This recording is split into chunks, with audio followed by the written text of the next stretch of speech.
we are here to talk about celebrating diversity. Next show of hands, does anybody here currently celebrate diversity in some form or another? Okay. Anybody celebrated diversity in the past and said, hey, this just ain't for me? Okay. Well, it's not for everybody, but what I'm going to show you today, guys, is how celebrating diversity is going to increase your profits as a small business owner. For example, let's say you're a small business owner and you have decided for whatever reason not to celebrate diversity. Whose money are you going to get? You're going to get some white money. Now listen to all the money you're not going to get. You won't get black money, Latino money, queer money, Asian money, Muslim money, and on top of everything else, you're not going to get the money from all the white people who do celebrate diversity, and believe me, there are a lot of them here in this area. Okay, because by not celebrating diversity, you're excluding yourselves from major money markets. Now, real quick, let's start with something specific called religious diversity. Religion is important to some people. For this, I'm going to give you a little visual here. We've all seen this guy before. The Islamic moon, the Muslim crescent thing. We don't really like this guy, do we? Not a lot of fun. Reads a little book called the Quran.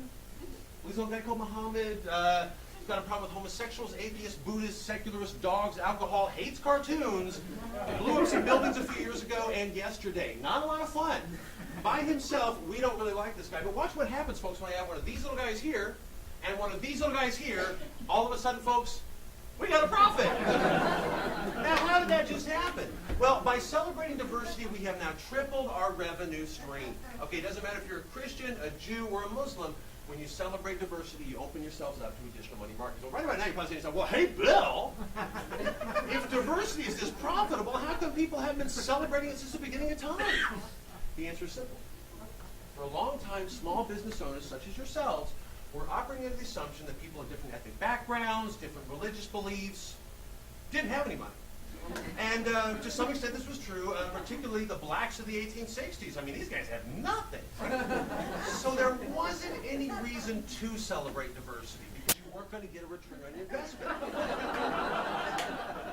But now the market has changed, guys. Market analysts have found money in black communities, Latino communities, queers, Asians, even lesbians, guys. Even lesbians have money. And guess what? It's the same money that you and I use. So the question you got to ask yourselves is, how am I going to get my hands on that money? You're going to do it by celebrating diversity. Well, right about now, you're probably saying to yourself, well, hey, Bill. I like the idea of the profit end of this whole thing, but I was reading in some history books about these guys who wanted diversity, and they were getting their heads cracked in by the fuzz, fire hose, sent to jail. Some of them even died. I don't know if I want to get involved in all that. Okay. Well, what you guys are thinking about in these history books is a little word called, we got it, Bill, up there? Activism. Yeah. Now, this is a pretty scary word. What a lot of small business owners are aware of, though, is that there's different types of activism. Up here at the top, you got this guy. Real activism. Yeah, this is when you're talking about taking to the streets, sticking up for a minority opinion, really putting your neck out on the line, all this stuff that you and I as small business owners don't want to get involved in. Okay. But down here at the bottom, you got this guy. Business activism. Now, the great thing about business activism versus real activism is there's a 30 to 40-year window between what gets accomplished up here with real activism and what gets accepted down here with business activism. So, what is business activism? Business activism is simply agreeing with everything that the real activism of the past has already accomplished. It's very low risk. You're not going to lose anything. Okay? Break it down, guys. Which is easier, fighting for civil rights when there are no civil rights, or fighting for civil rights in the post-civil rights era? Okay? Right about now, you're probably saying to yourself, well, hey, Bill, I'm ready. I want to start earning signing up today. But wait, what should I celebrate in my celebration of diversity? Should I celebrate everything that's diverse? I would say no. You don't want to run the risk in your eagerness of over-celebrating diversity. I'm going to give you a little visual with this. LGBT.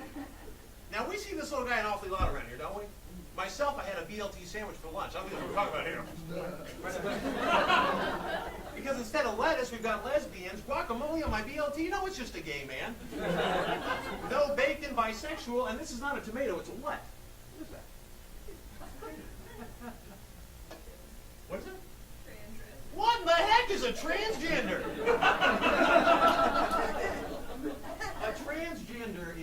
funny little person who happens to think they might be a member of the opposite sex.